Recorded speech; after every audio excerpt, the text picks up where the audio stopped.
ইমৰানৰ গ্ৰেপ্তাৰক লৈ এতিয়া পাকিস্তান চৰকাৰৰ নাটক। প্ৰাক্তন পাক প্ৰধানমন্ত্ৰীৰ বাসগৃহত চলিল বুলডোজাৰ।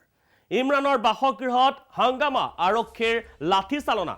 আদালতত হাজিৰৰ বাবে ইছলামাবাদত ইমৰান খান আৰু যাত্ৰাপথত দুৰ্ঘটনাগ্ৰস্ত হয় ইমৰান খানৰ কনভয়। আহত হয় বহু লোক।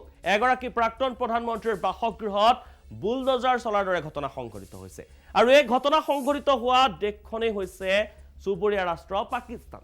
কিয়নো এই ঘটনাৰ পাছতে এটা দেখিবলৈ পোৱা গৈছে যে শনিবাৰে পাকিস্তানৰ প্ৰাক্তন প্ৰধানমন্ত্ৰী ইমৰান খানৰ লাহোৰস্থিত বাসগৃহত পাক চৰকাৰৰ বুলডোজাৰ। শনিবাৰে আদালতত হাজিৰ হ'ব বাবে লাহোৰৰ পৰা ইছলামাবাদলৈ যাত্ৰা কৰিছিল প্ৰাক্তন প্ৰধানমন্ত্ৰীগৰাকীয়ে। ইমৰানে লাহোৰৰ পৰা বাসগৃহ এৰাৰ পাছতেই বুলডোজাৰ সহ উপস্থিত হয় আৰক্ষীৰ এটা বৃহৎ দল। ইমৰানৰ বাসগৃহৰ মূল গেট বুলডোজাৰেৰে খহাই পেলাইছিল প্ৰশাসনৰ লোকে। আনহাতে সেই সময়তে ইমৰানৰ বাসগৃহৰ চৌদিশে উপস্থিত হয় সমৰ্থকসকল আৰু হতাহতিত লিপ্ত হয় আৰক্ষীৰ সৈতে। চলিছিল আৰক্ষীৰ লাঠি